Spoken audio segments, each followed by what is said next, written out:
آج رشتہ داروں کی دعوتیں کی جاتی ہیں, ان کو کیش اماؤنٹ نہیں دیا جاتا. رشتہ داروں کو کیش اماؤنٹ دیا کرو. بس بات سمیٹ کے ختم کر رہا ہوں. کیا کیا کرو رشتہ داروں کو؟ بولو نا, کیش اماؤنٹ. سمجھتے ہو؟ لفافے میں نوٹ ڈالو, گوند لگا کے, الفی تو خیر نہیں لگتی اس پہ, گوند لگا کے بند کیا لفافہ, اس پہ لکھ دیا ہدیہ, اور بھائی کو پکڑا دیا جا کے, سب کے سامنے نہیں, چھپڑ میں لے جا کے کیا کر دیا کہ یار تو میرا بھائی ہے, یہ لے. ویسے تو کہتے رہتے تو میرا بھائی ہے, تو میری بہن ہے, تو میرا ماموں ہے, تو میرا چاچو ہے, تو وہ تو کیا ہو گیا اس میں, تو ساری دنیا کو پتہ ہے, اس کے ڈی این اے کراؤ, ماموں نکلے گا آپ کا. یہ ایسے تو ہم اللہ کو بھی کیا کہتے ہیں, وہ میرا اللہ ہے, میں اس کا بندہ ہوں, تو اللہ بھی نہیں مانتا ہی ہے. یہ ایسا ہی ہے جیسے آپ اپنی بیوی کو کہہ رہے ہو تو میری بیوی ہے, میں تیرا شوہر ہوں. کہہ رہے ٹھیک ہے بھائی, پھر واپسی پہ ایک درجن انڈے لیتے ہوئے آنا. پھر انڈے نہیں لے کے آؤں گا, چل بھائی آٹا لے کے آ. آٹا نہیں لے کر آؤں گا میں. اچھا مہر کی رقم دے دو, 20 سال ہو گئے شادی کو, نہیں مہر نہیں دوں گا. بچوں کی فیسیں دے دو, وہ بھی نہیں دوں گا. تو میری بیوی ہے, میں تیرا شوہر. وہ کہے گی لعنت ایسے رشتے پر, کس کام کا میاں ہے تو. تو ہمارا بھی یہی مسئلہ ہے, تو میرا اللہ ہے, میں تیرا بندہ. اللہ کہتا ہے روکڑا نکالو, پیسہ نکالو. اگر میں اللہ ہوں, میں کہہ رہا ہوں پیسہ نکالو, میری خاطر خرچ کرو. آپ کہہ رہے ہیں اللہ تو میرا اللہ, میں تیرا بندہ. آپ کہہ رہے ہیں یہ میرا بھائی ہے, میں اس کا بھائی ہوں. تو اللہ کہہ رہے ہیں اگر یہ تمہارا بھائی ہے تو اس کے لیے تم نے کیا کیا ہے؟ خونی رشتہ ہے نا, اس میں اور عام آدمی میں فرق ہے. یہ بہن ہے تو خونی رشتہ ہے, تو کیا کیا؟ کہہ رہے ہیں یہ میری بہن ہے, میں اس کا بھائی ہوں. یہ کیا ہم نے.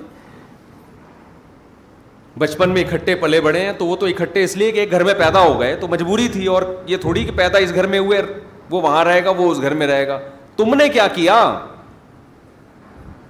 تم نے کچھ بھی نہیں کیا. یہ ثابت کرنے کے لیے کہ میں کیا ہوں, بھائی ہوں یا کیا ہوں میں.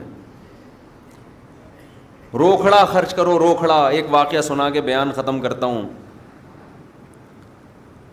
دیکھو یہ پیسے میں اللہ نے یہ طاقت دی ہے کہ لوگ کہتے ہیں نا دنیا کا ہر کام پیسے سے ہوتا ہے, کہتے ہیں نا, یہ صحیح کہتے ہیں. ہر کام کس سے ہوتا ہے؟ واقعی پیسے سے ہوتا ہے.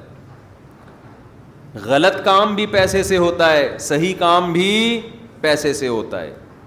اللہ سے آپ کا معاملہ ٹوٹ گیا تو وہ بھی پیسے سے جڑ جائے گا. اللہ کو پیسے دے دو.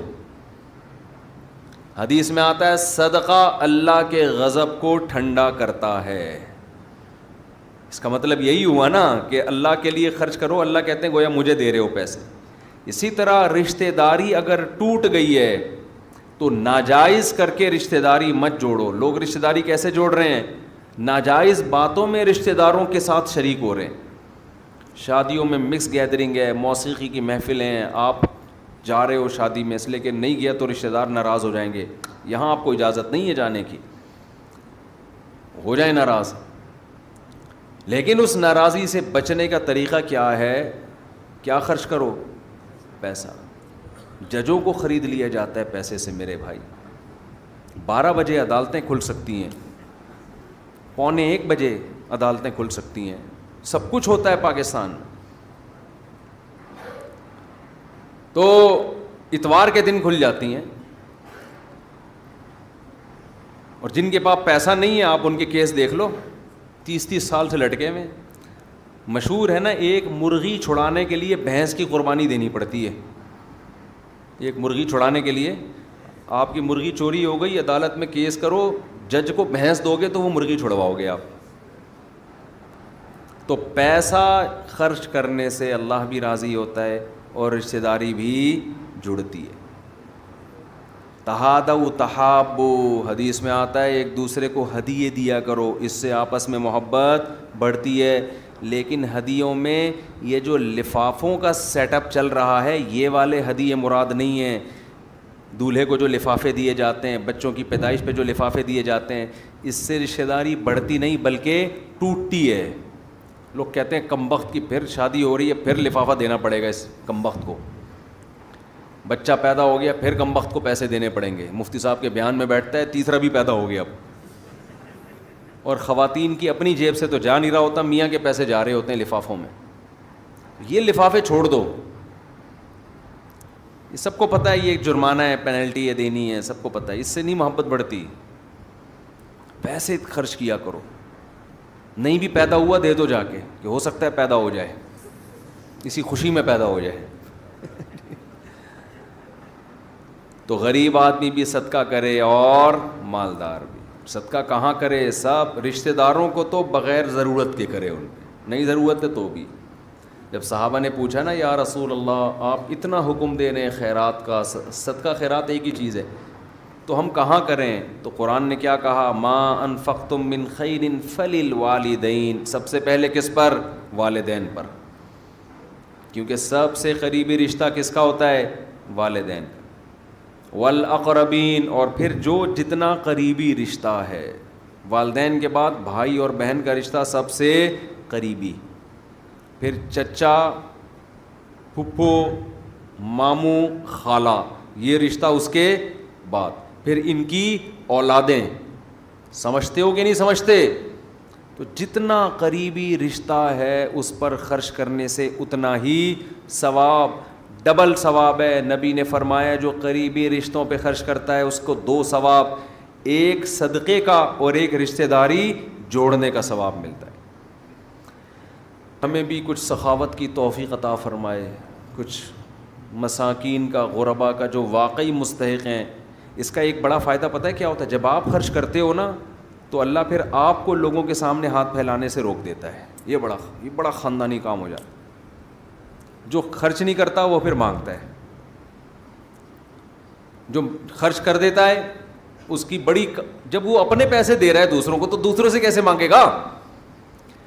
تو یہی ایک کوالٹی اگر پیدا ہو جائے نا انسان میں کہ دوسروں کے سامنے ہاتھ پھیلانے سے باز آ جائے, کچھ بھی ہو جائے نہیں, کیونکہ لوگوں میں مشہور ہو گیا نا تو دیتا ہے. تو جب یہ چیز پیدا ہو جائے گی نا اپنے اندر کہ آپ زندگی میں کسی کے سامنے ہاتھ نہیں پھیلاتے, یہی ایک فائدہ صدقہ کرنے کا اتنا بڑا ہے کہ تمام فائدوں پر یہ فائدہ بھاری ہے. کیونکہ اللہ کو اوپر والا ہاتھ پسند ہے, اللہ کو نیچے والا ہاتھ پسند نہیں ہے. مانگنے والا پسند نہیں اللہ کو, کون پسند ہے؟ دینے والا. تو عادت ڈالو بھائی. ایک صاحب میرے پاس آئے, مجھے کہنے لگا میری اتنی تنخواہ ہے, نوجوان تھا, تو میری حیثیت سے بہت زیادہ, میں کدھر خرچ کروں؟ میں نے کہا پہلا آدمی پاکستان میں دیکھا ہے جو یہ کہہ رہے میری جو تنخواہ ہے میری حیثیت سے زیادہ ہے. کہہ رہے میرے اتنے خرچے ہیں نہیں, یہ بہت زیادہ ہے. تو خرچ کرنے کی برکت سے نا یہ بھی فائدہ ہوتا ہے, آپ کو اپنی آمدن اپنی حیثیت سے زیادہ لگنے لگتی ہے. اگر خرچ نہیں کرو گے تو آپ کو یہ لگے گا کروڑوں روپے بھی کماؤ گے تو یہ میری حیثیت سے کیا ہے؟ کم ہے. تو جو صاحب دل ہے نا وہ چہرہ دیکھ کے پتہ لگاتے ہیں کہ یہ کنجوس ہے یا سخی ہے. سمجھتے ہو؟ کیونکہ سخی کے چہرے پہ رونق آ جاتی ہے, خوش رہتا ہے وہ, اور کنجوس کے چہرے پر رونق نہیں, کیونکہ مال کی محبت میں نا گھلا جا رہا ہوتا ہے, ٹینشن لے رہا ہوتا ہے. ہمارے حضرت فرمایا کرتے تھے کہ ایک آدمی کے دل میں لوگوں کی نظر میں بڑا بننے کا شوق ہے, یہ بھی برائی ہے. لیکن ایک آدمی کے دل میں دولت کی محبت ہے, یہ بھی برائی ہے. دولت کی محبت والی برائی زیادہ گھٹیا ہے, کیونکہ یہ انسانوں کی نظر میں بڑا بننا چاہتا ہے. تو انسان کی تو پھر بھی کوئی ویلیو ہے, اور یہ دل لگا رہا ہے چیزوں سے. جیسے بچے کھلونوں سے دل لگاتے ہیں نا, تو یہ دل کس سے لگا رہا ہے؟ چیزوں سے. لوگ دیکھتے ہیں نا علماء گاڑیوں میں گھوم رہے ہیں, جو صحیح عالم ہوگا نا وہ گاڑی کیا وہ ہیلی کاپٹر میں بھی گھومے گا. اس کی نظر میں گدھا گاڑی میں گھومنا اور بڑی گاڑیوں میں گھومنے میں کوئی خاص فرق نہیں ہے. دل میں نہیں جگہ ہوتی ان کے, مٹی ہے بھائی, ختم ہو جائے گی. دنیا دار آدمی سمجھتا ہے کہ پتہ نہیں کیا ہے, کیا یعنی کیا ہو گیا, وہی ہے نا طوطا والا, کیا ہوا تو نکال. جیسے غیرت کو جھٹک کے نکالا تھا نا اس نے کہ قبول ہے گھر داماد, تو آپ دنیا کی محبت کو جھٹک کے کیا کر دو, نکال دو. بولا ایسی کی تیسی یار, کیا کرنا ہے بچا کے, یہ ہماری بنیادی ضرورت ہے. کھاؤ پیو کھلاؤ پیاؤ مر مرا کے ختم. لوگ کہیں گے کوئی کھلانے پلانے والا آدمی مرا ہے. سمجھتے ہو نہیں سمجھتے تو جیسے چل رہے ہو وہی پھر قبول ہے. ٹھیک ہے, پھر کیا ہے؟ قبول.